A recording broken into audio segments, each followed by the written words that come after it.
А сега дойде време да си покажем широката усмивка. Всъщност, мен наистина, ако питате, тя никога не трябва да слиза от лицето. Ако обаче имате задръжки в това отношение поради липса на самочувствие, заради проблем с зъбите или пък за хапката ви, с радост можем да кажем, че проблемът ви може да бъде решен без значение на колко сте години. С новите технологии в областта на ортодонтството може да се здобиете с желана и перфектна усмивка. Доктор Ирена Хасара, сега в подробности. Всъщност оказва се, че лицето ни има 44 мускула, което означава, че можем да направим над 5000 различни физиономии. Обаче, разбира се, усмивката винаги е най-важното нещо, защото тя стопли сърцата ни. Днес ще си говорим за това как да направим перфектната усмивка с помощта на брекетите. Знаете, много популярни личности са прибягвали до това, за да имат перфектната усмивка. Сега ще видим кои са те и ще си говорим с доктор Ирена Хасара. Носенето на брекети от проблем се превърна в мода. Без значение от възрастта, на която сте си сложили металните коректори, те със сигурност ще ви донесат красива усмивка. През годините дори и световните знаменитости са носили брекети, за да можем сега да се радваме на чаровните им усмивки. Том Круз, например, имал толкова проблеми с зъбите, че освен брекети се е нуждаел и от хирургическа намеса. Когато зъбите на Фей Дънуей са започнали да се раздалечават заради възрастта, тя е избрала брекети, за да ги оправи. Друга звезда, която е имала проблеми с зъбите, е Дакота Фанинг, на която се е наложило да извадят зъби, за да оправят усмивката й. Брекетите на Дрю Баримор, освен в детството й, присъстват и във филма Целуниме. Още една усмивка, коригиране с невидими брекети, е на Катрин Хейл. Тя е имала стърчащ зъб, който е коригирала с брекети преди сватбата си. Гуен Стефани също не се е родила с перфектни зъби. Тя също е ползвала помощта на брекетите, за да постигне завидната си усмивка. Не можем да подминем и великата Мадона, която в един момент също е избрала металните шини, дори и само като аксесуар. Добре дошла, казвам на доктор Ирена Хасара, изключителен специалист в областта на ортодонтията. Ще си говорим за нещо, бихме казали, ново, за слагане на брекети при възрастни обаче, което до преди няколко години се смяташе за невъзможно. Избягваше се това да се прави. Защо? Да, така е. Кореновото лечение при възрастни е съвършено различно от лечението при деца, тъй като там има медико-биологични особености. Тоест, предният организъм е приключил растежа, при другия е в процес на активен растеж. Трябва да се знае по принцип, че при лечението при възрастните се цели запазване на зъбите или пък предстоящо протетично лечение. От друга страна, трябва също да не се подценява факта, че при възрастните пациенти е необходимо трайно ретенционно лечение. Тоест, след приключването на самото лечение, ретенционният период трябва да бъде по-дълъг, отколкото при деца. Какво означава ретенционен период? Само да уточня, при възрастните пациенти резорптивните процеси са много по-изразени, отколкото възстановителните. И ако се подцени този етап от ретенционният период, е възможно след приключването на лечението много бързо да се върнат зъбките. След махането на брекетите е възможно много бързо да се върнат в старото положение. Да. Какво се прави в този задължително случай? трайно фиксирани ретейнери, т.е. залепване на специални нишки от вътрешната страна на зъбите, които да стоят много по-дълго време, отколкото при децата. И да поддържат зъбите в положението, в което са изправени. Да. Сега ние говорим за възрастни, но все пак някаква възраст да определим, примерно на 35, 36, 40 години. Могат ли да се слагат брекети? Да, абсолютно. А дори и по-късно? Абсолютно могат, разбира се. По принцип винаги съм казвала, че ортодонското лечение стига да има достатъчно зъби в устата на пациента и на 70 години могат да се поставят. А и другото, че ортодонската аномалия винаги дава едно мускулно напрежение на лицето. Да. След лечението, естествено, има подобряване на визията, подмладяване дори действа подмладяващо дори. Трябва да се освобождава. Да. Това са снимки от вашата практика. Да. Ще ги обсъдим и тях. Колегите ще ги пуснат още веднъж, но това, което ме интересува, трябва ли да речем да се вадят здрави зъби? По принцип, след проведен анализ на мекотъкания профил и телерентгенографския профил, анализ на модел, по принцип трябва да се прецени всеки случай индивидуално. Но най-неприятното е, ако биват вадени зъби там, където не трябва. И заради това много внимателно трябва да се избира съответния специалист.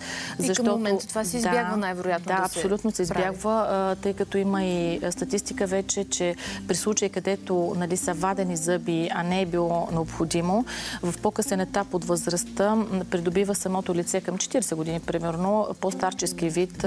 Заради отново тази мускулатура. Да, абсолютно. И от тази гледна точка има и сега в момента брекети високотехнологично развитие, които вече предотвратяват необходимостта от вадене на зъби по ортодонски показания. Да. Много внимателно трябва да се направи плана на лечение. Ние видяхме тук едни доста сериозни случаи от практиката, които просто добре, какъв период от време отнема това, да речем при наистина една възраст 40-50 години? Да, значи минималният годишен, примерно, пациент няма ли да отнеме много по-дълго време, отколкото при едно дете? Да. Не. Индивидуално е, в зависимост от деформацията, но по принцип горе-долу средно статистически, значи един крив зъб, за да може да се изправи от едно криво положение в едно право, минималният активен период е 6 месеца. Оттам нататък е за хапката. Но много е важно също да се знае, че за нас ортодонтите е важна функционалната годност на съответния зъб в съзъбието. Защото много бързо може да изправим един крив зъб, но ако той не е функционален годно, ако няма многоточков контакт между съзъбието, т.е. постигането на туберкулно-фисурното сключване, за да може... Това е много сложно вече за мен. Тоест, многоточков контакт между зъбките, да може пациента да се храни, то ние нищо не сме изправили. Какво означава един прав зъб, когато пациента не може да се храни? И в момента, когато реално се махнат брекетите, много бързо се връща резултата, нищо, че пациента е поставил ретейнерите. А тук няма брекети, това просто е... това е случай с вътрешни брекети, но ставаше въпрос, че сключването в страничния сектор, това е важно. Възможно ли да погледна брекетите все пак отвътре? Да. Всъщност това ли е хита в момента? Те винаги, лингвалните брекети по принцип винаги са си били хит. Като цяло те са най-новите. Пречи ли по някакъв начин на артикулацията? В началото до една седмица като цяло, но бързо се преодолява. Но те са по-малки от другите. Малки са, комфортни са, удобни са. Само пак казвам, в начало първата седмица има леко така по-неприятно чувство от фъфлене и съскане, но пък се свиква с тях. Много е важно вече в новата технология на лингвалните брекети да са малки, комфортни и вече да има при тях вече закодирана концепция за лечение. Добре, хигиената не е ли по-сложна? Поддържането Не, има си специални четки, които се използват. Винаги казваме кръгообразно, вертикално изчеркващи движения, с специалните четки, които са с улей. Абсолютно перфектна хигиена се поддържа. И между другото, като цяло при лингвалните брекети, те по-бързо теглят времето за лечение, защото дори има статистика при... Той съкращават, така ли? Да, при един перпендикулярно разположен зъб, т.е. крив зъб, горе-долу около 2-3 месеца е необходимо да се отвърти, за разлика от примерно другите серийните лайнери, които са Invisalign или ортокапса. Ето тук имаме, нали? Да. Ето прозрачни напълно. Да, прозрачните шинички. Тъй като лепенето на лингвалния брекет е по-към центъра на резистентност, т.е. към център на съпротивление на зъбчето корен-коронка и естествено по-бързо отвърта. Дори има случаи, където при вадене на зъби времето се скъсява до една година. Случай, където се налага да се вадят примерно зъби, по-малко от година се преразпределя разстоянието. Особено ако говорим за вече изградена захапка, абсолютно всичко оформено. Заради близостта на центъра на резистентност изцяло. Тук има и други различни неща. Да ги погледна по-отблизо. Това да речем... Това е симуликиращ брекет. Това са брекетите, които при тях наистина се... Ето така. Това не е съответният инструмент, но просто искам да го покажа. По този начин се отваря, поставя се дъгата вътре, след което се затваря. Това са симуликиращите брекети при тях, които се вече отпадат необходимостта от ваденето на зъби. Каквито и да било здрави. Ето това е позиционер вече за лепене на брекетите. Това са подвижни пластинки, които от една страна се използват за задържане на постигнатия резултат в последствие при деца главно, защото възрастните пациенти малко по-трудничко ги носят. При нас възрастен пациент се води след 18 години. Добре, това е важно да го уточним. Ето това са напълно прозрачни брекети. Те също често казвам, те са красиви са. По принцип, биват сафирени, керамични. Това са при пациенти, които все пак трябва да се съобразят с работата си. Между другото, това, което си мислих, това вече говорим след махането на брекети, се слагат тези шинички. На деца слагат ли се като едновремешните шини? Да, по принцип.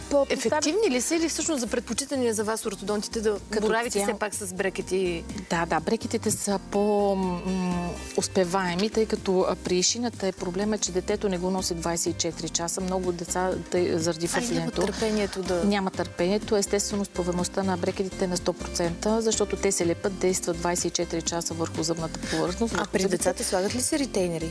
Това, за което говорихме, за поддръжка на зъбите, за да не се върнат. Абсолютно. Поставят се при всеки вид ортодонско лечение. Не съществува ортодонско лечение без поставени след това на трайни фиксирани ретейнери или пък биват подвижни, нощни шинички, само през нощта. Които поддържат. Да, като времето за поставянето на тези ретенционни елементи бива двойно от времето на лечение. Тоест, примерно, ако лечението е една година... Тоест не го носиш постоянно след лечението, да речем носиш 2 или 3 години, след постигнатия резултат да се задържи, да се оформи самата коса, тези еластични вълканца, които са винаги подвижни, трябва да минималният период за реорганизацията им бива от 4 до 6 месеца, за да свикнат в новото положение.